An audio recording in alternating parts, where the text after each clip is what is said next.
प्रधानमंत्री जी का शुक्रिया अदा करना चाहता हूं, नरेंद्र मोदी जी का। शायद हमारी मोहब्बत में उतनी शिद्दत नहीं होती अगर वो प्रधानमंत्री बनकर उन्होंने नेहरू को डिमोलिश करने की कोशिश ना की होती। 2014 में एक पॉपुलर मैगजीन ने, और मैं यकीन बताऊं कि मैंने नेहरू जी की कुछ किताबें पढ़ी थी, मैं 2014 से पूर्व जब मोदी जी आए और उस पत्रिका ने लिखा कैन नेहरू सर्वाइव मोदी, मैं चौंक गया। अरे चुनाव तो आपने कांग्रेस को हराया है, विपक्ष को हराया है, you have not defeated the Nehru और नेहरूवियन लेगेसी और द नेहरूवियन घोस्ट। असल में दिक्कत क्या हमारे प्रधानमंत्री जी की, अंदर से वो बहुत मोहब्बत करते हैं, वो नेहरू जैसा बनना चाहते हैं, वो जैकेट उसी तरह का पहनने की कोशिश करते हैं, लेकिन नेहरू होना आसान नहीं है। तो वो जो स्विट्जरलैंड की घड़ियां चांदनी चौक पे बनती है, तो वो वर्जन बन के रहा। Now coming back to your question, and I say this with conviction. अगर 14 से पहले नेहरू पे कितनी किताबें आई और 14 के बाद कितनी आई, आप देख लीजिए, उसी से पता चल जाएगा कि प्रधानमंत्री जी का, उनके एजेंडे का, उनके प्रोजेक्ट का प्रतिकार करने का काम लोगों ने अपने हाथ में ले लिया। नेहरू के लिए सब कुछ बहुत आसान था जो आपने कहा, पड़ोस में एक मुल्क बना था, बड़ा दबाव था नेहरू पे, पटेल पे, कई लोगों पर, इसको हिंदू पाकिस्तान टाइप चीज बनाओ। लेकिन नेहरू की शख्सियत, उनकी ट्रेनिंग जो थी वो डेमोक्रेटिक थी। डेमोक्रेटिक मेरा कहने का मतलब है कि नेहरू की डेमोक्रेसी अंदर और बाहर में फर्क नहीं था। अगर वो डेमोक्रेसी सीख करते थे इंस्टीट्यूशन में, तो अपनी पर्सोना में भी वो डेमोक्रेटिक थे। कितने लोगों को सुना है कि अपने खिलाफ खुद ही छद्म नाम से आर्टिकल लिखना। अभी तो ऐसा इकोसिस्टम विकसित हुआ है कि प्रधानमंत्री जी तस्वीर तक में किसी को नहीं आने देते हैं साथ। कारण है जो सावरकर ने अपनी तारीफ में लिख लिया। हाँ, वो तो तारीफ में, लेकिन नेहरू ने छद्म नाम से अपने खिलाफ लिखा। मैं एक वाक्य का जिक्र करके फिर अगले में जाऊंगा, अब बाकी हमारे साथी। और एक और चीज मैं भूल जाऊं इससे पहले, मैं कांग्रेस का नहीं हूं, लेकिन मैं नेहरू का मुरीद हूं। कॉमरेड येचूरी कांग्रेस से नहीं, हम लोगों की जिंदगी का एक बड़ा हिस्सा कांग्रेस से लड़ते गुजरा है। मनी भाई कांग्रेस के हैं। अगर नेहरू के लिए 3 अलग अलग, और Atul ji as a moderator, Nehru, इसलिए मैं बार बार कहता हूं, देश की विरासत है, देश की विरासत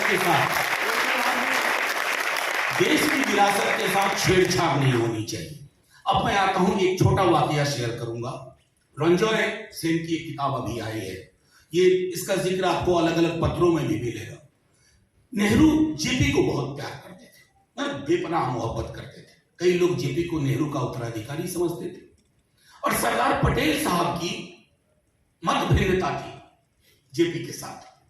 तो हुआ यूं कि जेपी ने कई भाषण दिया कि संविधान सभा में समाजवादियों को और बड़ी संख्या में लाओ, और कुछ पटेल साहब के बारे में भी टिप्पणी की होगी। मतभेद तो तभी भी हुआ करते थे। तो नेहरू जी को चिट्ठी लिखते हैं पटेल कि ये चिट्ठी मैं आपको लिखता नहीं, लेकिन लिखना पड़ रहा है क्योंकि तुम जगह जगह इसकी बहुत तारीफ करते हो, जयप्रकाश जी की, और अगर जयप्रकाश जैसों के हाथ में देश आ गया ना, तो देश का दुर्भाग्य होगा।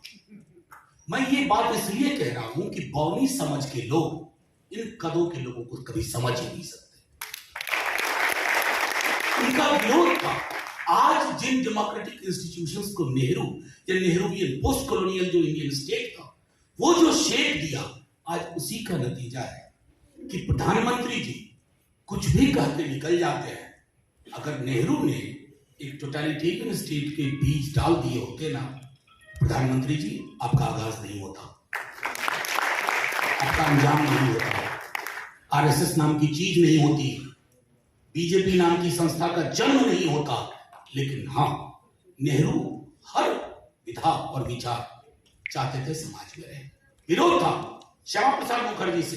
आप लास्ट पेज जो प्यारेलाल जी की है उसको पढ़िए तो समझ में आएगा कि ये लोग जो आज, असल में दिक्कत क्या है, मैं पुरुषोत्तम सर को सुन रहा था, मीरा जी को सुन रहा था।